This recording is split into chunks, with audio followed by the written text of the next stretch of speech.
Hey, everybody. Good afternoon. For those of you that's out here enjoying your Memorial Day festivities, salute to those who have lost a family member, friend, fallen service member. Salute to you on Memorial Day as we recognize these comrades who have made the ultimate sacrifice. As I move forward today, I want to touch bases on boxing. This is World Combat Sports, and I want to talk about the current state of the heavyweight division. And that being, and talking about Deontay Wilder and Anthony Joshua. It's such a big deal that's been playing out in the media for such an extensive amount of back and forth over the last couple of months that people are becoming overly frustrated with not recognizing the bout for what it is. What we're trying to do here and what they're trying to do, both teams, especially Deontay Wilder, is make this bout a unification bout. Anthony Joshua, the UK fighter, currently holding four titles, which is the WBA, WBO, IBF, and the IBO. And the American champion, WBC title holder Deontay Wilder, is holding the single strap, which many consider, the most prestigious one of all the belts. Now it comes down to this. When this initially happened, Deontay Wilder said he wanted one face, one name, one champion. It kind of didn't sit well with him calling out Joshua, who seems to be a bit in his emotions most of the time. And through all the bravado that we have in pugilist sports, he decided to kind of put up all these barriers of first Deontay Wilder, saying that he would freeze him out if he keep on talking. And it was even rumor mill that if Deontay Wilder showed up, he wanted to put a restraining order to prevent him from coming face to face to make a fight, or to basically hype a fight that haven't really been made yet. See, all the fans is coming to the conclusion that we understand why all that has been taking place, because simply you call it for what it is. He acts like he's totally frightened as a pugilist combat in the heavyweight division of facing off against someone who can possibly change the entire scope of the heavyweight division. Now, when you see or hear people talk about Deontay Wilder, they always speak of his depleted skill set, right? He lacked the fundamentals. This is a bronze medalist in the Olympics. And when I see people that complete these achievements with little or minimal what is called skill set, that one would say, just say one some of these veteran trainers would say, this what a boxer needs to get to the level competition out here in the professional to be considered a top tier competitor. This the skill set that that particular pugilist need. And Deontay Wilder, of course, do not possess any of that. I'm saying in a sense where, many could say he's off balance some of the time. He doesn't really set up his combinations. He could do more with being much more solid in his defense. And this is a lot more to go along with seeing him fight in the ring. But what's undeniable is he gets the job done. Ferocious puncher. And you can talk about the right hand all day long, but he does have a left also. And both are equally dangerous. And on one breath, you want to say Deontay Wilder is not credible. He doesn't have the value to be considered to have any negotiation for this bout to happen. But on the other hand, he's going in the ring and he's sitting his opponents down. All 39 has sat down and hit the canvas. So what are we to say as boxing fans is on the outside? We're looking at this matchup, hearing Joshua's manager Hearns speak on it so much in a way that everything that comes out is basically to denigrate Deontay Wilder. He has said the man value is the lowest due to him not being a ticket seller, due to him not having skill set like I mentioned before, due to him just having a single belt. his resume being something that's questionable, suspect, and he places all these layers out there to deter people from considering Deontay Wilder as being his credible opponent. And when you have experience at 40 and 0 and you're still undefeated, then we have to turn the page and look over Anthony Joshua. Now he's basically undefeated and just came up on his bout where he went the distance for the first time. Before then, he supposed to have a 100% knockout ratio. And then he turned around and match up against Parker, and he go the distance. Many who was looking and witnessing what was going on in that particular bout, they kind of seen a lethargic, robotic heavyweight unified champion, which didn't do enough because he felt comfortable. He was in his home soil. The referee was overly involved the entire time. And what many people are perceiving is that as long as he's on his home soil, he will always have a third man in the ring. And that's been the case. If you look at the VLAD, even though Klitschko, he ended the fight on his feet, it was stopped. I mean, both fighters was in trouble. They fought through adversity, but the fight was stopped. And then you go to the Carlos Takam fight, where the agreed weight was 235. And on fight night, Anthony Joshua showed up at 254, which is absolutely disrespectful when you're going to sit up there and outweigh an opponent close to 20 pounds. That is just preposterous on many levels to show up. And then he went in there. He knocked down Takam in like the fifth round, I believe. And he got right back up. This powerful right hand he's supposed to have. He hit Takam, knocked him down, and Takam got back up, and he would have finished the fight. But once again, an overzealous referee stopped it. It was a premature stoppage. So he got away with another one. Now it takes us to the Joseph Parker fight, which once again is on his home soil. And he goes 12 round. The referee, every time they even got remotely close to touch him up, to throw some combinations and push their offense on one another and really get down to what heavyweight fighting is, it was stopped. So I'll say to this, they offered Deontay Wilder 12.5 initially, Eddie Hearns and them, with no future pay-per-view or PPV revenue. It's totally disrespectful.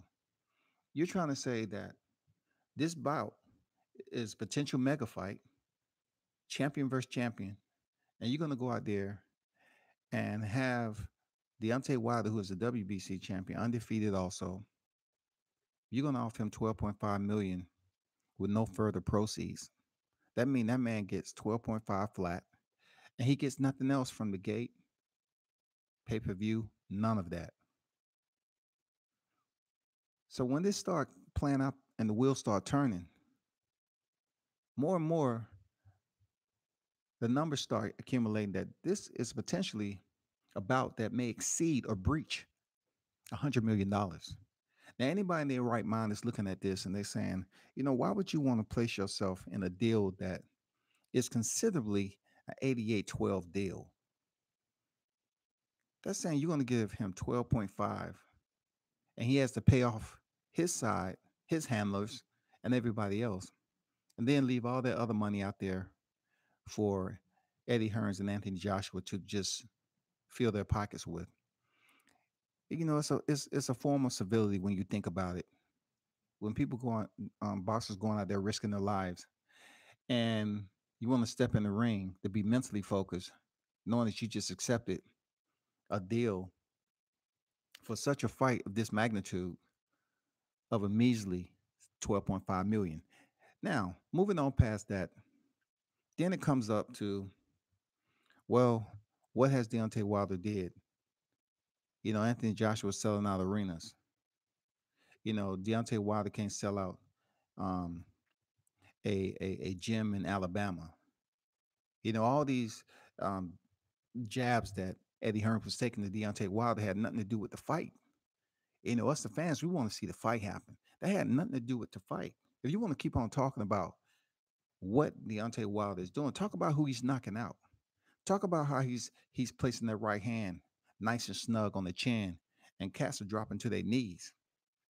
When he fought Luis Ortiz, a Cuban who was, give or take 40, 41 years old. People keep talking about how old the man is, but he was a southpaw, very legitimate opposition for Deontay Wilder, and gave him problems the first half of their bout. But when they started to pick up in the fifth round, Deontay dropped him. I mean, he dropped him. It was legitimate too. Then when they got to the seventh round, Luis Ortiz was able to return the favor and buzz Deontay Wilder. Now Wilder never went down, but he was buzzed with some combinations. Luis was pushing his offense pretty effectively and scoring. So once the bell rung, he was able to go to the corner without any hesitation, no stumbling, nothing. And that was an intense round for a heavyweight because bombs was being dropped. So Deontay Wilder, being the champion he is, he answered the bell to the eighth. Luis Ortiz continued to press his offense, throwing combinations, landing a few here and there. And he really thought at that point in time that this was his moment to seize. This was he's been dreaming about, to become the heavyweight. He would have been the first, you know, to to um to achieve that accolade. It didn't happen. Wilder, he weathered the storm like a true champ. He used his offense and defense, got his legs back underneath him, his mental focus. He dialed it back in. And in the 10th round, he dropped the man to his knees. How did he do that? He shot an uppercut. That was on the tail end of setting him up, pressing his offense, being selective in his punch output, and landing precisely to make it count. And that's what boxing is about. You don't have to go in there and throw countless amount of punches, exhausting your energy, and then find yourself in a predicament that you done basically punch yourself out, and you got to lean on the ropes and take punishment and fall behind in the rounds to recover. So once he closed out that bout, immediately he called out Anthony Joshua. And this has been going on for some time now. And due to the middleman, the wedge, being his manager, Eddie Hearns, this bout hasn't been made. It's been excuse after excuse after excuse. Eddie Hearns has basically came over here to the U.S. saying that no one knows Deontay Wilder. No one has an idea who this guy is. His resume may be high in numbers, but no one really knows his competition, which is absolutely false. In one side, you want to talk about how Deontay has depleted of skills, but yet he keeps winning. And not only is he winning, he turned around and the only guy to go the distance with him, who he lifted the WBC title from, Stavern, he knocks him out brutally, viciously, left him bent over, folded like a wet envelope, back up against the ropes. It was Meme City. Dude is a problem. Deontay Wilder is a problem. You might want to get that factually embedded in your thought process. Deontay Wilder has an opportunity to retire undefeated. And many people, when they hear someone say, "Oh, retired undefeated," and hear somebody prognosticating that, right? They get to a point of saying, "How can he say that? You don't know that." Well, if you're a true fight fan and you're supporting your fighter, you can make that. You can make that prognostication. You can say, "Well, from what I see, and for who he up against and his level of competition, rank 1 through 10, that's what I believe." So right now, the fight is at a stalemate because the ultimate wolf ticket was pulled. All right. You hear the long term folklore, the boy who cried wolf. He kept on saying the same thing over and over again to the point where he was actually in danger. And when that time come, no one was there to help him out. This sort of what happened here in a sense where Deontay Wilder continued to call out Anthony Joshua,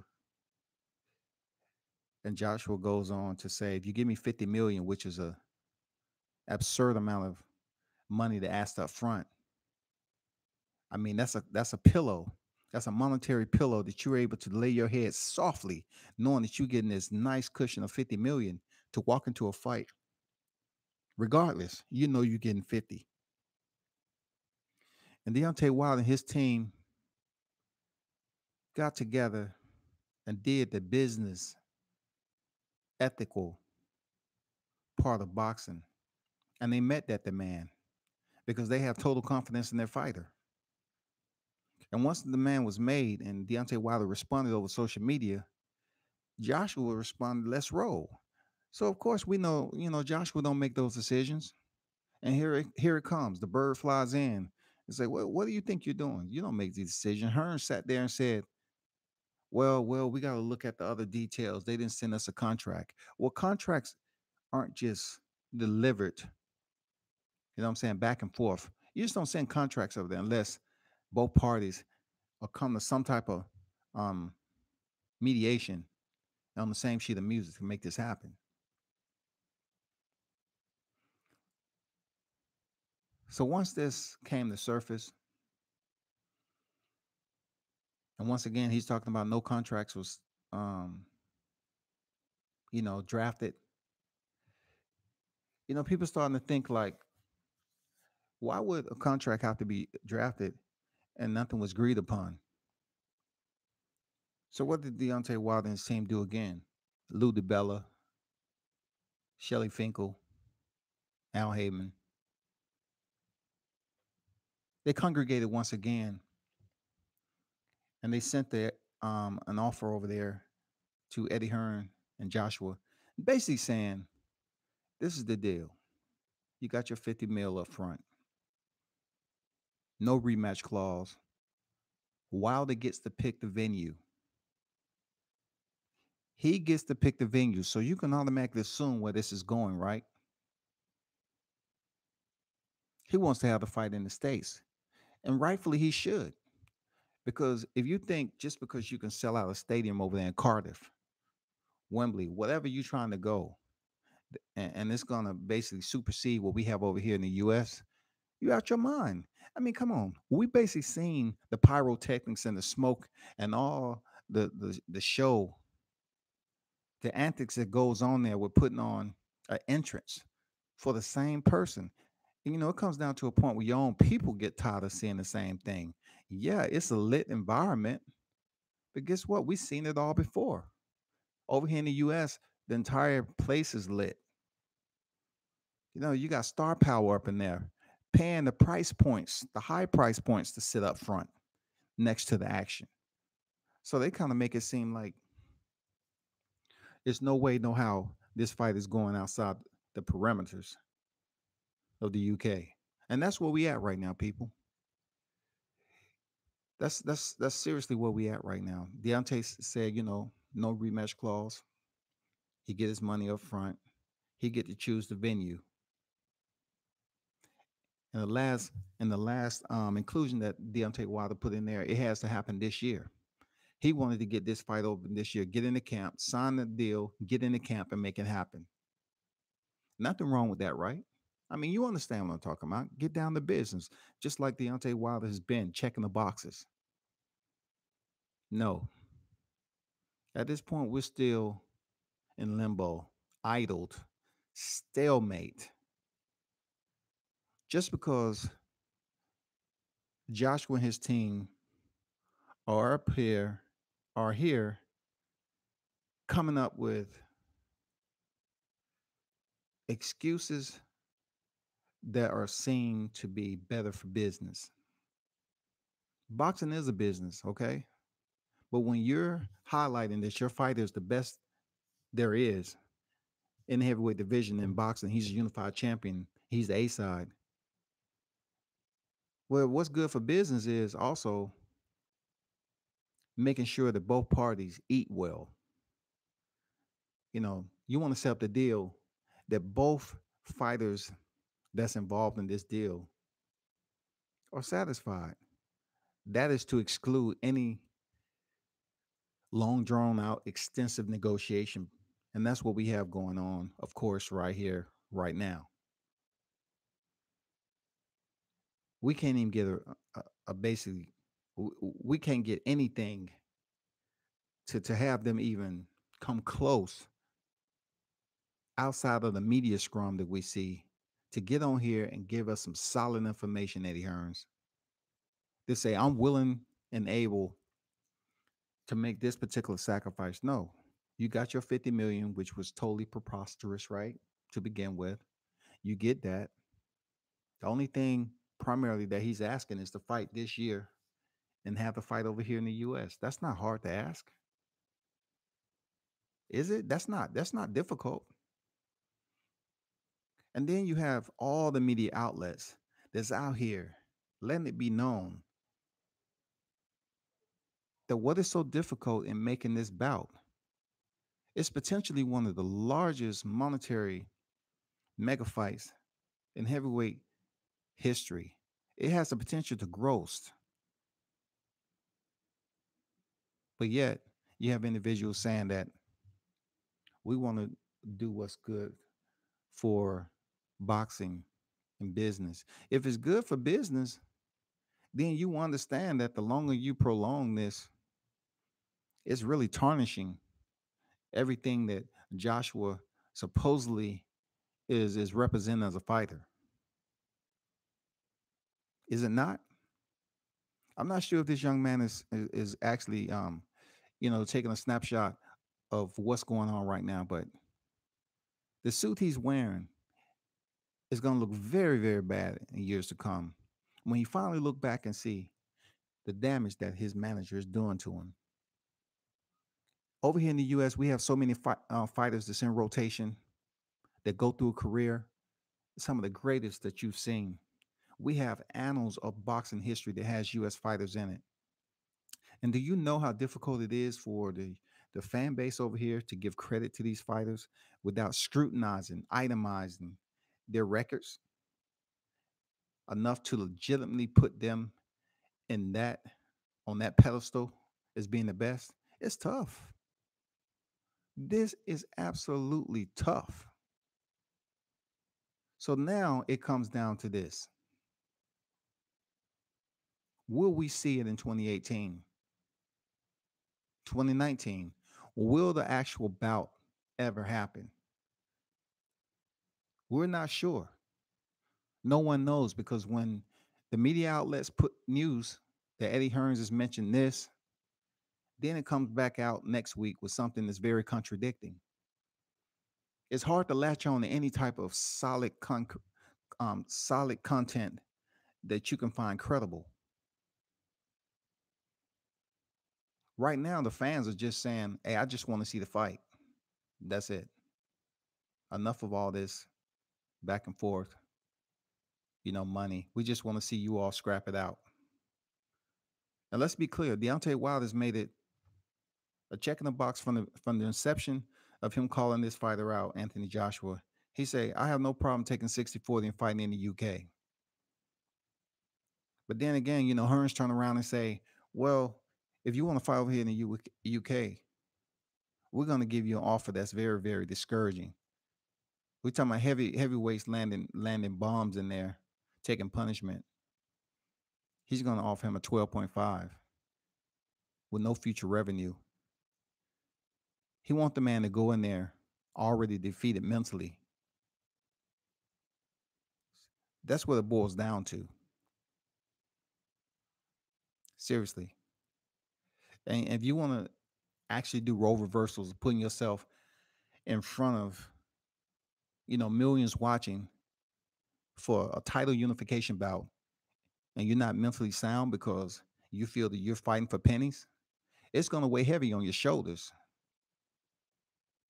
It's definitely going to have you up there bumbling around, trying to get your thoughts together in the process of knowing that you're about to enter combat with an opponent that's undefeated just like yourself, a champion just like yourself, and one of you all is seeking to come out victorious.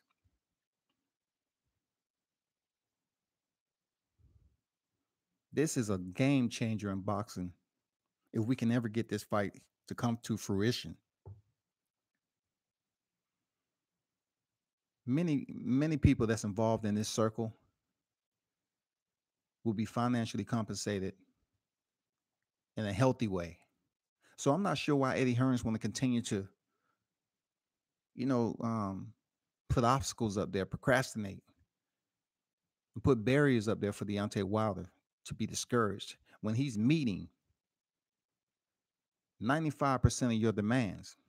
But you have to understand, who is he to capitulate so much that he totally tarnish any negotiation power he may have for future bouts.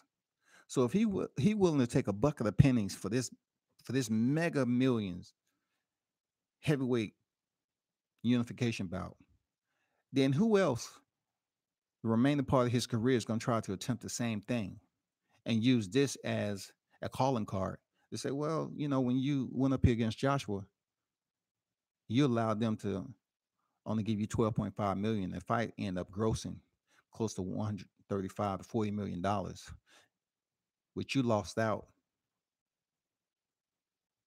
in the larger scheme of things, you really lost out. You'll never be able to make that money back. But you know who did? The ones across the pond, Eddie Hearns and Anthony Joshua. So let's close this down.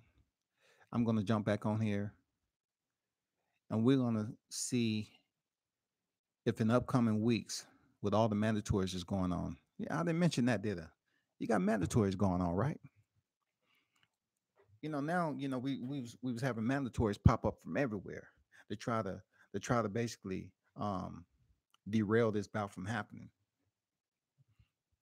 You have Anthony Joshua that may be fighting Alexander Povetkin, and then the WBC ordered a mandatory Luis Ortiz fights Dillian White. You have all these mandatories. Even Deontay Wilder is slated to go against Dominique Brazil. So we'll see if all these fights come to the surface. We'll see what's popping. See if anything, level heads come. I don't know, come to a compromise. Somebody has to compromise. And right now, Eddie Hearns and Anthony Joshua seems like they're not willing to do any of it.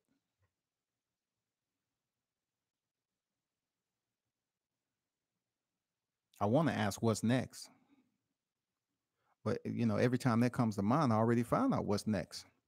Another excuse comes up. It just keeps popping up. All the excuses just keep popping up, and none of them are conducive to making this fight happen. If you're saying Deontay Wilder has all these skills and he's not that good of a fighter, then it should be nothing. You're saying initially that Joshua will close him out in 3 rounds. Then let's see it. Let's see Joshua close out Wilder in 3 rounds. Because to be honest, the way he looked against Parker and to come, and even the troubles that he endured matched up against Klitschko was absolutely crazy. So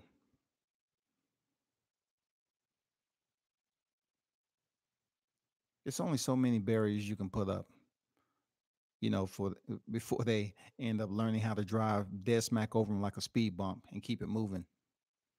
You know, that means they're gonna end up finding another fight. And Deontay Wilder keep knocking them out, sitting them down. People are gonna keep on asking, I want you to fight Joshua. Joshua, I want you to fight Wilder. When is it gonna happen? He keeps knocking these dudes out. What's going on? Who's gonna be the better man to step up and say, let's put all the disdain for one another aside, which I only see a majority coming from Eddie Hearns. just trying to convince the people to co-sign for his actions. So yeah, that's what we had. Hopefully something come about. If not, we should see both of these fighters in competition versus someone else. Maybe Deontay Wilder's fighting Dominic Brazil and Anthony Joshua. From what I heard, the purse bid was going up against, for Alexander Povetkin, which is going to be a tough fight.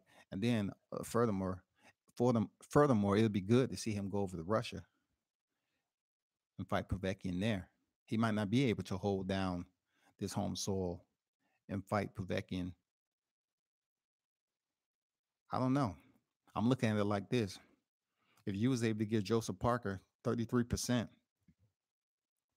but yet you're trying to drown Wilder out, who has the more prestigious belt in WBC, it just goes to show you that it's not about principles. It's not about the code with you. You just don't care. You're being influenced by the wrong people and you just don't care. You're not willing to do anything to make it different. And that sucks for everybody, especially the fans who want to see this pop off. We want to see the promos because I know Wilder's this, chomping at the bit, salivating to get on a promo for this fight. Joshua's he's not gonna have a place to run and hide. His ears are gonna be right there. He's gonna be able to hear everything that Deontay Wilder has to say. And it's gonna be a bad several weeks for him. Now, of course, we need to flip that over if he gets guaranteed money. I'm looking at it as Anthony Joshua. He might not be showing up for some of the pressers in the first place.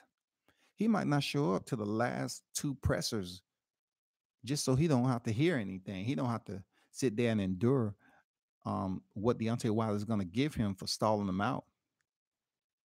You know what I'm saying? And devaluing his brand character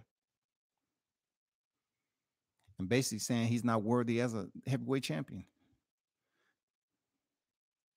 It's a lot on the line here because it'll be the first time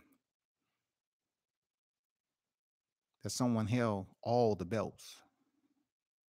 You know what I'm saying? WBC, WBA, WBO, IBF, and IBO. Think about it. It's a lot of history there, boxing fans. It is. So we'll see what happens. This is World Combat Sports. I will get back with you.